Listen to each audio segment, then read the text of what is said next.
السلام عليكم ورحمة الله وبركاته. أهلا وسهلا بحضراتكم ويا رب تكونوا بخير. هنتكلم النهاردة عن ذكرى مهمة جدا في تاريخ الكرة المصرية وفي تاريخ نادي الزمالك، وذكرى عزيزة على قلب كل زملكاوي وعلى قلب كل محب لكرة القدم عموما. النهاردة ذكرى ميلاد حازم إمام، إمبراطور الكرة المصرية وأسطورة نادي الزمالك وأسطورة الكرة المصرية، وأحد أهم وأمتع وأحرف من مروا على كرة القدم المصرية والأفريقية عبر تاريخها. حازم إمام اللعيب المبدع الممتع الفنان الشيك الأنيق الجنتلمان، اللعيب الخلوق المحترم اللي كابتن ميمي الشربيني تغنى باسمه ولقبه بإمبراطور الكرة المصرية وقال له سلطان زمانك يا ابني. وكلنا ما ننساش كابتن ميمي الشربيني الله يرحمه وهو بيتغنى بمهاراته ويقول له التاريخ يا حازم يرفع يديه للموهوبين وينسى دون اعتذار أنصاف اللاعبين. وكان بيقول له سلطان زمانك يا ابني ومعجون مهاراتي يا ابني. عملها حازم امام، الكينج حازم امام. كل دي القاب قالها له كابتن ميمي الشربيني اللي هو المعلق الرياضي الكبير اللي ليه ذكريات جميله معانا. ده غير كل المعلقين، يعني حتى الشوالي لما قال لك مهندس الكره المصريه يهندس هدف زملكاوي في المرمى البيضاوي قد يكلل نهايه المشوار. ده على الجون التاني برضو اللي كان في الوداد البيضاوي في السوبر الافريقي، اللي هو ماتش 3-1 سنة 2003 في الوداد البيضاوي. فحازم إمام تاريخ كبير جدا. هنستعرض يعني حاجة بسيطة لأن حازم إمام لو اتكلمت عليه عاوز تتكلم في ساعات. حازم إمام هو بدأ مسيرته مع الزمالك موسم 93 94 مع جيل ذهبي كان بيضم محمد صبري وأسامة نبيه ومدحت عبد الهادي ومعتمد جمال ومؤمن سليمان واحمد عبد الله، وانا مش عاوز والله، يعني خايف انسى حد منهم، ووليد معاذ. كان يعني جيل رهيب جدا للزمالك. حازم اتصعد وبدأ يلعب مع الكابتن محمود الجوهري الله يرحمه في الفترة ديت.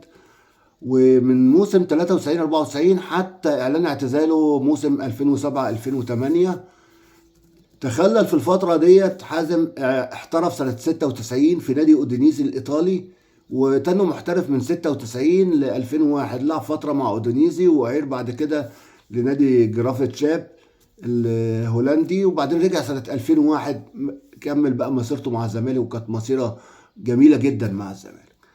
في خلال الفترة الأولانية حازم شارك مع الزمالك في بطولة دوري أبطال أفريقيا سنة 96 اللي الزمالك فاز بيه، وشارك مع منتخب مصر، كان مع المنتخب الأولمبي فاز بدورة الألعاب الأفريقية في هراري مع رود كرول، وبعدين انضم للمنتخب الأول وبرضه كان رود كرول هو المدير الفني للمنتخب الأول في كأس الأمم الأفريقية 1996 اللي كانت في جنوب افريقيا في جوهانسبرج. وساعتها حازم امام يمكن قدم اعلى اداء فردي انا في رايي في تاريخه، يعني اعلى كمان من 98 اللي هو كان نجم البطوله.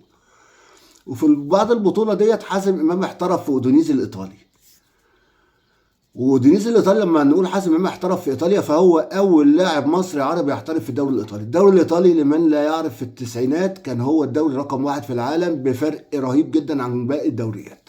كان نجوم العالم كله، كل نجوم العالم اللي اي حد يتخيلها بيلعبوا في ايطاليا. فطبعا ان حازم امام دي كانت نقله كبيره جدا لحازم امام. لعب في اودينيزي الايطالي ولعب في جرافة شاب وبعدين رجع تاني مع الزمالك. قبل ما يرجع مع الزمالك في سنه 98 حازم امام كسب مع منتخب مصر كاس الامم الافريقيه 1998. كلنا فاكرين تألقه في البطوله وكان هو محور المنتخب المصري في البطوله، وكلنا نفتكر احمد شوبير وبيقول يا سلام يا حازم يا سلام يا حسام في الاسيست بتاع جون ماتش بوركينا فاسو لما حازم امام خد الدفاع كله معاه وراح لاعب الكرة عامل كرة اسيست بالكعب ومريحها بالكعب لحسام حسن. حسام حسن حطها برجليه الشمال في هدف في فريق بوركينا فاسو. حازم امام بقى لما رجع 2001 الزمالك بقى رجع معاه خد البطولات كلها للزمالك. كان الزمالك من بقى له فترة ما خدش بطولة الدوري، كسب بطولة الدوري موسم 2000 2001. وكان حازم امام اول ماتش يلعبه انا فاكره كنت حاضره في الاستاد، ويوم ما جت البطاقه الدوليه يوميها الصبح بتاعته يا ترى حازم هتجيله بطاقه ولا لا. كان ماتش الاهلي والزمالك، وحازم في الدقيقه الرابعه كان عامل الاسيست الاول لحسام حسن، جاب فيه جون، وحازم تالق في الماتش ده وكسبنا 3-1. وكان حازم هو السبب الرئيسي في التالق في المباراه ديت والفوز بالماتش. والزمالك فاز ببطوله الدوري ساعتها. وبعدين كمل حازم مع الزمالك كمان، كسبنا ساعتها كاس مصر 2002، وكسبنا بطولة دوري أبطال أفريقيا 2002 طبعا. وعمرنا ما ننسى البطولة ديت، آخر دوري أبطال أفريقيا للأسف الزمالك كسبها، كانت سنة 2002. وبعدين كسبنا السوبر 2003 أمام الوداد البيضاوي، واللي حازم جاب فيه الجون التاني، وكان ساعتها مصاب وحاطط فخدة على فخدته الشمال، وساعتها الكرة جات له على خط الجون وقدامه الباك، فبدل ما يحطها راح معلق الباك باليمين بالشمال وحاططها باليمين. يعني كانت كرة رهيبة جدا ساعتها. واللي هي كانت الكرة جايه له كانت جايه له من عبد الحليم علي، الكرة اللي اتلعبت من احمد صالح لعبد الحليم علي، وعبد الحليم علي لعبها لحازم، وحازم بالشمال وباليمين، وراح ممرجح الباك ساعتها. وحتى الباك وحازم بيلف من وراه كده من غيظه منه حب يضربه برجليه ساعتها طبعا كابتن ميمي الشربيني، وقلت بقى اللي قاله لسه قايل التعليقات اللي قالها على حازم امام ساعتها: والتاريخ يا حازم يرفع يديه للموهوبين وينسى دون اعتذار انصاف اللاعبين، وامبراطور الكرة المصرية. طبعا حازم امام في الفترة ديت لعب مع منتخب مصر 5 بطولات كاس افريقية. لعب 2000، لعب 96 و98 و2000 و2002 و2004، ولعب 88 مباراة دولية. وللأسف الكابتن حسن شحاتة ما ضمش حازم إمام في كأس الأمم 2006، رغم انضم لعيبة تانية يعني كانت بعيد جدا وكانت كبيرة في السن جدا، أو بعيدة عن الملاعب بقالها فترة وكان ليها مشاكل. بس قدر الله وما شاء فعل، يعني هي دي النقطة اللي مش ظريفة، ودي من المواقف اللي اتظلم فيها حازم إمام. حازم إمام بقى في الفترة ديت كسب الدوري، وكسب أبطال أفريقيا، وكسب السوبر الافريقي، وكسب كاس مصر سنة 2002، وكسب الدوري تاني 2002 2003، وكسب البطولة العربية، وكسب السوبر المصري مرتين، وكسب السوبر المصري السعودي كمان، وكسب الدوري كمان موسم 2003 2004. 3 دوري عام ورا بعض كسبهم، واحد اللي هو 2000 و2001، وبعدين 2002 2003 و2003 2004.